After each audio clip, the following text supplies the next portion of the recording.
Hi hello welcome to our channel Teju's పదాల పదనిసలు. ఈరోజు మనం చెప్పుకోబోయే కథ చెలి నీవసమై పార్ట్ 97. ఇంకా లేట్ చేయకుండా స్టోరీలోకి వెళ్ళిపోదాం. భీముడు పిలవటంతో బంగ్లా వైపు వెళ్ళేవాడు కాస్త భీముడు వెనక నడిచాడు అర్హంత్. బంగ్లాకి ఎడమవైపు నుండి ముందుకు వెళ్తే అక్కడ మొదట పెద్దగా ఉన్న పుట్ట కనిపించింది. తనకన్నా ఎత్తుగా ఉన్న ఆ పుట్టని చూసి తన చెప్పులని అక్కడే విడిచి అడుగు ముందుకు వేశాడు అర్హంత్. మరో అడుగు వేసేలోపే భీముడు బాలు ఇద్దరూ కలిసి ఆపేశారు. అర్హంత్ వెనక్కి తిరిగి చూడగా నాగమ్మ ఆలయం ఇదే రాజాబాబు. పూజలు ఆగిపోయాక మెల్లగా శిథిలమవుతూ ఇప్పుడిలా మారిపోయింది. పుట్టమన్ను పచ్చిగా ఉంది బాబు. పైగా వాసన చూసావా బాబు ఎలా ఉందో? ఖచ్చితంగా ఇక్కడ నాగమ్మ ఉంది అన్నాడు భీముడు. ఉంటే మనకి కనిపిస్తుంది కదా, అయినా అది మనల్నేం చేస్తుంది బాబాయ్ అని అడిగాడు అర్హంత్ ముందుకు వెళ్ళి మరింత దగ్గరగా చూడాలి అని మనసు కోరుకోవడంతో. మనుషులు వారి భూభాగంలో ఇల్లు కట్టుకుని అది తమది అని పరులకి తెలిసేలా చేస్తారు. అలానే జంతువులు, పక్షులు, పాములు కూడా, ఆఖరికి చీమలు కూడా తమ భూభాగంలోకి మరొకరిని రానివ్వవు. అలా వేరొక జీవి వస్తుంది అంటే అది తమకు ప్రమాదమని తలచి ఎదుర్కోవడానికి సిద్ధపడతాయి. పాములు వాటిలో మొదటి స్థానంలో ఉంటాయి. పైగా వాటి వేగం వాటికి బలం. ఆ బలమే మనుషుల బలహీనత. ఇది మన చోటు కాదు, నాగమ్మ చోటు. మనం అనవసరంగా డిస్టర్బ్ చేయకూడదు అని హెచ్చరించాడు భీముడు. మరి ఇక్కడ గుడి కట్టాలి అన్న నిర్ణయం అని అడిగాడు అర్హంత్ అర్థం కానట్టుగా. దానికి కూడా నాగమ్మ అనుమతి తీసుకోవాలి. సాధారణంగా ఇన్నేళ్ళు పూజలు లేకపోతే గుడి శిథిలమైపోతుంది, పిచ్చి మొక్కలు మొలుస్తాయి. కానీ ఇక్కడ గుడి పుట్టలా మారిపోయింది. నాగమ్మ తనని తాను బంధించుకుంది. ఇన్నేళ్ళు తనని పట్టించుకోకుండా వదిలేసినందుకు కోపంగా ఉండి ఉండొచ్చు. ఆ కోపం తగ్గేలా పూజలు చేపించి అమ్మ అనుమతి తీసుకుని కానీ ఇక్కడ గుడి కట్టలేము అని చెప్పాడు బాలు. కానీ అది ఎలా సాధ్యం? మనకి ఎలా తెలుస్తుంది అని అడిగాడు అర్హంత్. తెలుస్తుంది, తెలుసుకునే ప్రయత్నం తాతయ్యని అడిగి చేద్దాం అని చెప్పాడు బాలు. రాజాబాబు మనం వెనక్కి వెళ్ళిపోదాం అన్నాడు భీముడు. మామ అని బాలు అంటే ఖచ్చితంగా మనల్ని ఎవరో గమనిస్తున్నారు అనిపిస్తుంది అల్లుడు. అలా అయితే మనం వెళ్ళిపోతే ఎలా తెలుస్తుంది బాబాయ్? మనం ఇక్కడ ఉంటేనే కదా తెలిసేది అన్నాడు అర్హంత్.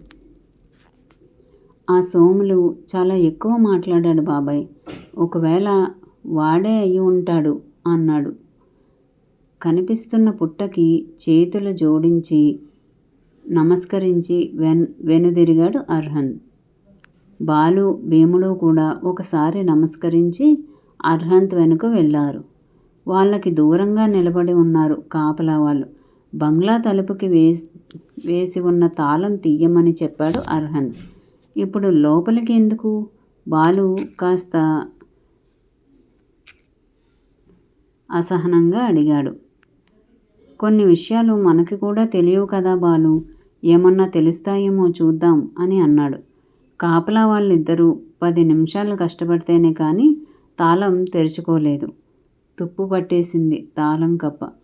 ఎలానో తిప్పలపడి తాళం తీశారు. కానీ దర్వాజాలు తీయటం వాళ్ళ వల్ల కాలేదు.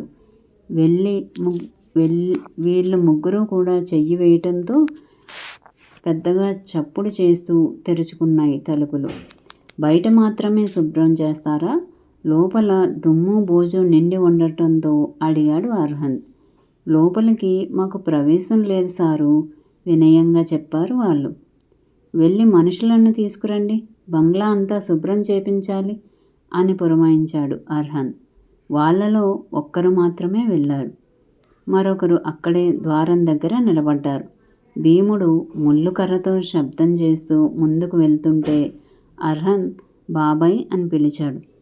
చాలా కాలంగా మూసి ఉంచారు కదా రాజాబాబు, పురుగు పుట్ర ఏమన్నా ఉంటే మనం చప్పుడు చేయటం వల్ల అవి దూరంగా వెళ్ళిపోతాయి అని చెప్పాడు భీముడు అర్హంత్ ఎందుకు పిలిచాడో అర్థం చేసుకుని. అర్హంత్ బాలు ఇద్దరూ నవ్వుతూ ముందుకు వెళ్ళారు.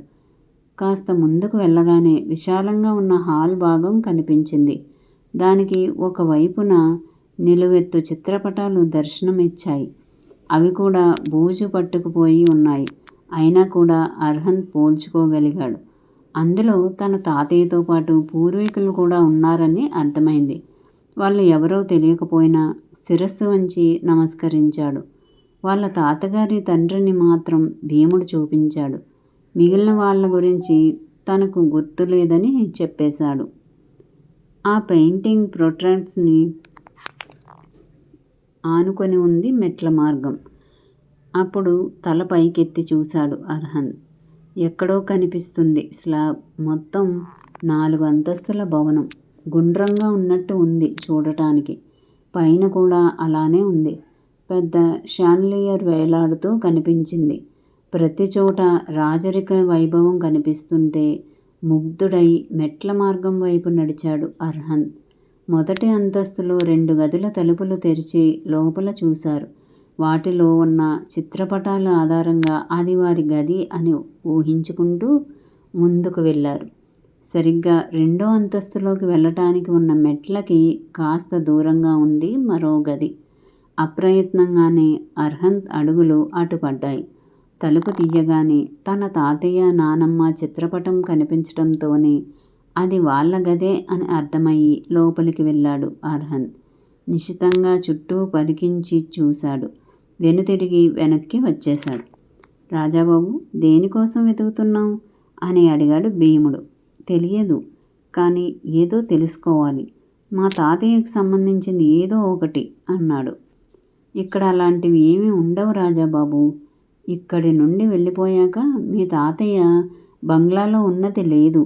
సులోచనమ్మ కోసం వచ్చిన ఆ అమ్మ ఉన్న దగ్గరే ఉండేవారు. అవును కదా, సర్వెంట్ క్వార్టర్స్ ఎక్కడా అని అడిగాడు.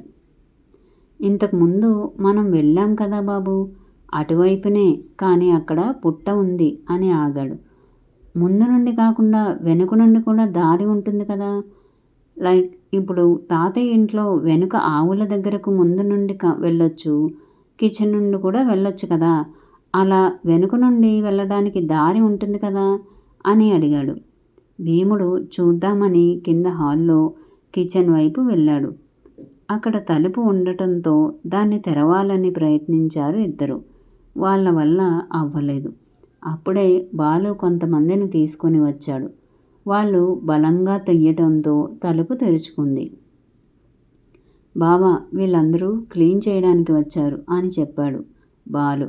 జాగ్రత్తగా చెయ్యండి, ఏ వస్తువుని పాడు చేయకండి, మీకేం కావాలో అన్నీ తెప్పించుకోండి అని తన కార్డ్ బాలుకి ఇచ్చి, అమౌంట్ అది నువ్వే చూసుకో బాలు అని ఆ తలుపు నుండి బయటకు వెళ్ళాడు అర్హంత్.